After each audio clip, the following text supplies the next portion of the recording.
50 amp panel can handle 90 amps of draw. I just hope those breakers are not still in the panel.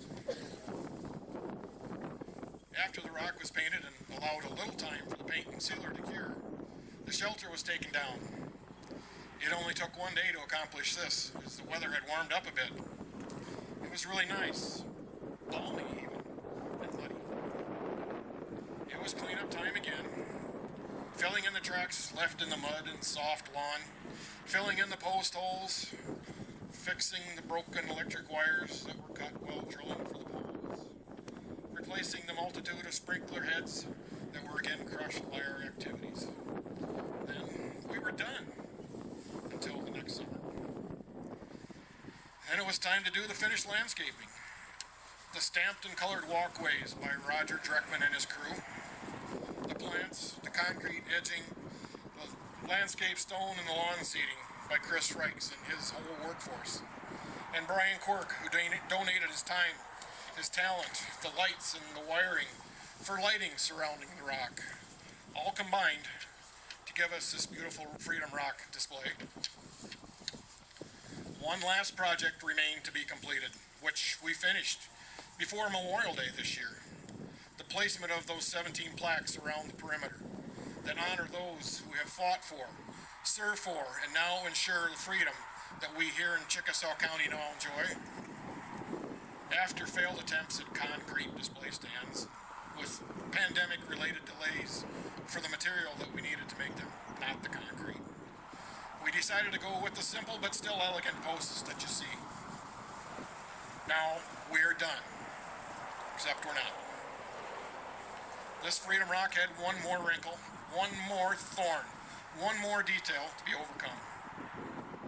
While drilling the holes for the posts for these plaques, we encountered a buried water line for the irrigation system. Have I mentioned the sprinklers in the irrigation system? Well, hoping that it was an abandoned line from the first irrigation system, we cut the line off with a saw, installed the post, and proceeded to the next hole. A sense of foreboding struck me when we had to cut it again in the second hole, and was increased when we had to cut it out of the third hole. My fears were confirmed when the system was turned on the next day and water boiled to the surface at the first hole. We have yet to repair that, but rest assured it'll get done. I've tried to inject a bit of humor into the story of this Freedom Rock with our escapades, the problems that had to be overcome, the repairs, the redos, the compromises, the hardships, the seemingly unending tasks that this Freedom Rock put for us.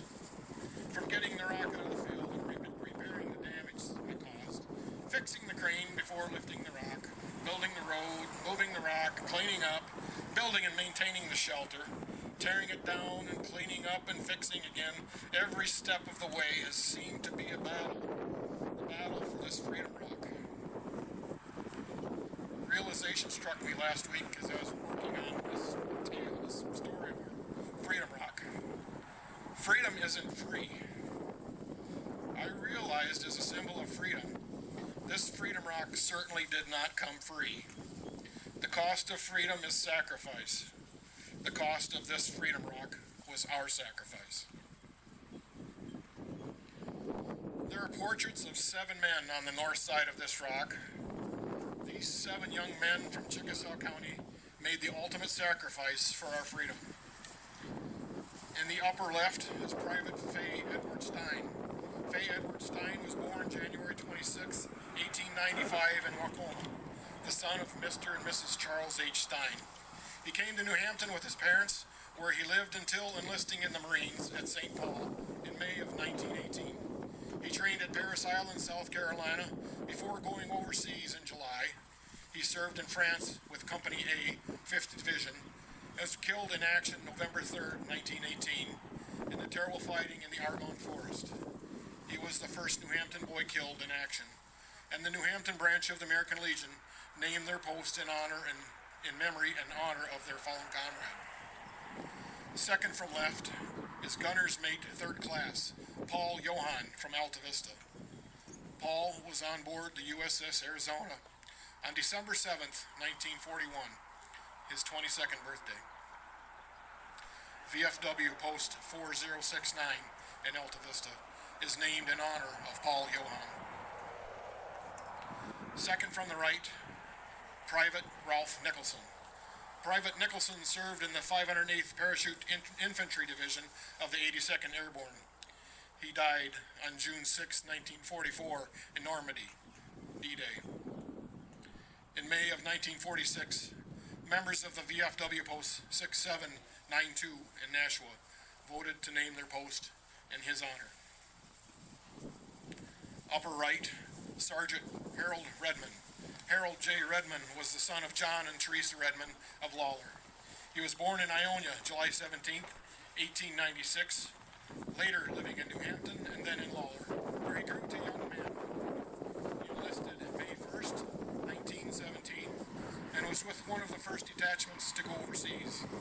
He was a member of Battery C, 6th Field Artillery, 1st Division, and fought with the division in all their battles and engagements, including firing of America's first shot in the war, battles of Cantigny, Soissons, St. Mahal, and was in the terrible fighting near Verdun, where he fell in action on October 15th, 1918, thereby heaping everlasting glory and honor upon himself. American Legion Post 279, Lawler, is named in Sergeant Redmond's honor. On the lower left is a portrait of Private Robert A. Thompson. Robert A. Thompson was born the son of F.O. and Emma Thompson of Nashua. He was born March 2nd, 1900, reared and educated in Nashua. He entered the service of his country April 28th, 1918, and was first stationed with a cavalry troop in St. Ethan Allen, Vermont. From there, going to Camp Shelby, Mississippi, before going overseas with Battery C, 76th Field Artillery. In the Battle of Soissons, he was a messenger between lines, and while performing this hazardous duty, he was killed in action October 8th, 1918. It is after Robert A. Thompson that the National Post of the American Legion is named, a fine tribute to the memory of one who was all that a real American soldier should be.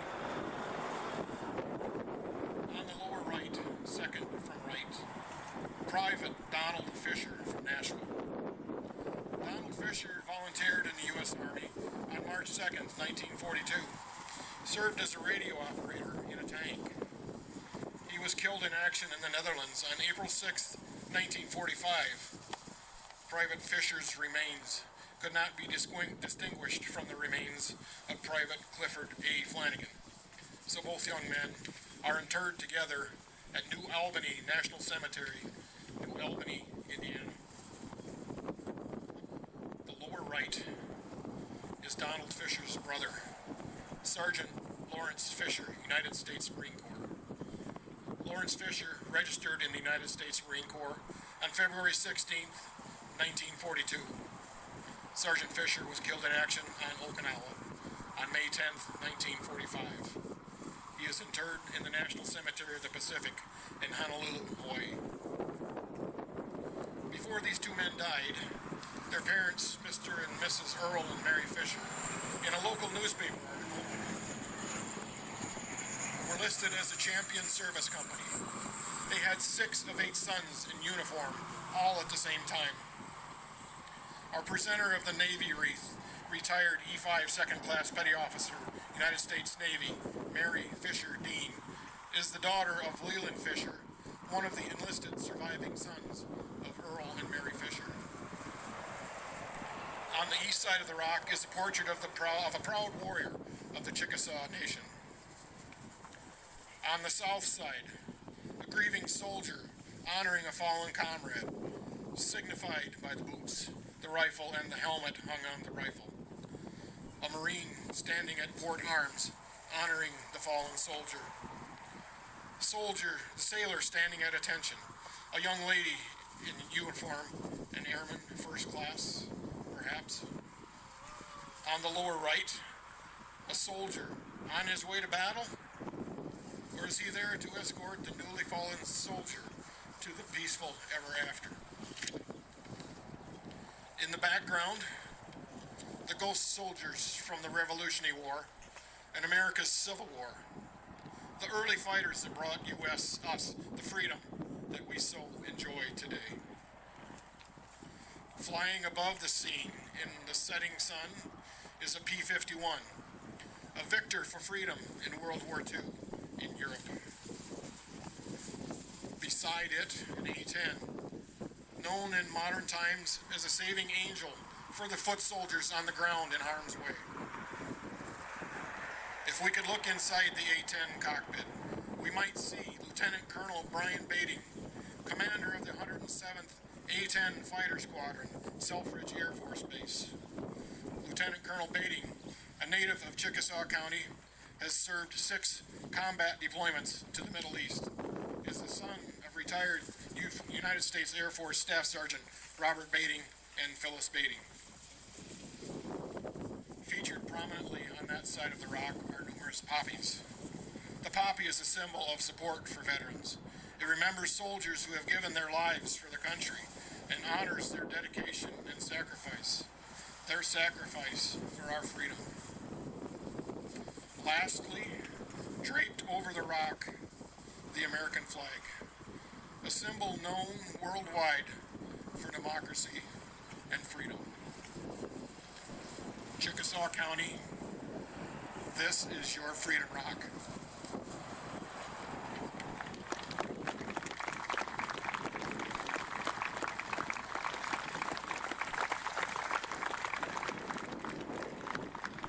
One more speaker, Joe Shelley Jr. would like to say a few words.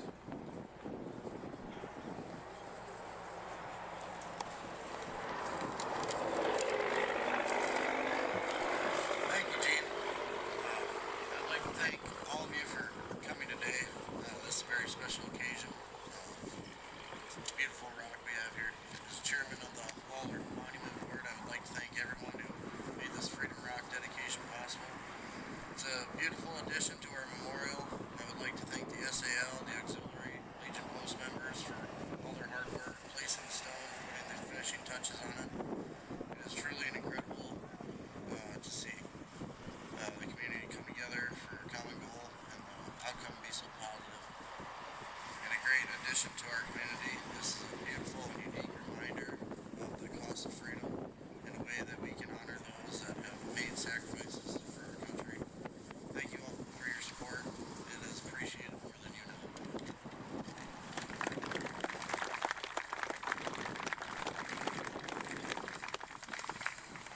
Father Guerin will give us a closing prayer. Stand and uncover.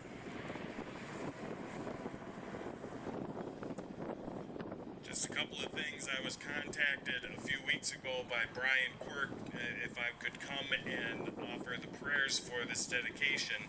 And I said, of course I would. My mom grew up here in Lawler, and 2 of my uncles served in the military, and their names are on the plaques over there. So it's my honor to be here with all of you to dedicate this rock. And so let us pray.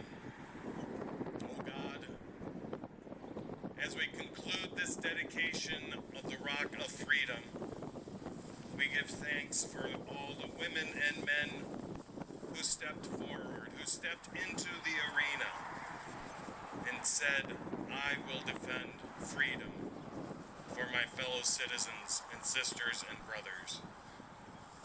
And so let us pray together the prayer that Christ taught us, praying for freedom and for liberty.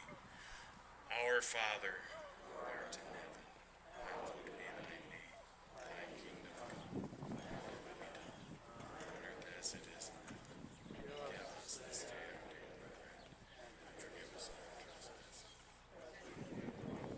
Trespass against us, and lead us not into temptation, but deliver us from evil. For thine is the kingdom. And may the blessing of Almighty God, the Father, the Son, and the Holy Spirit come down upon you and remain with you forever. Amen.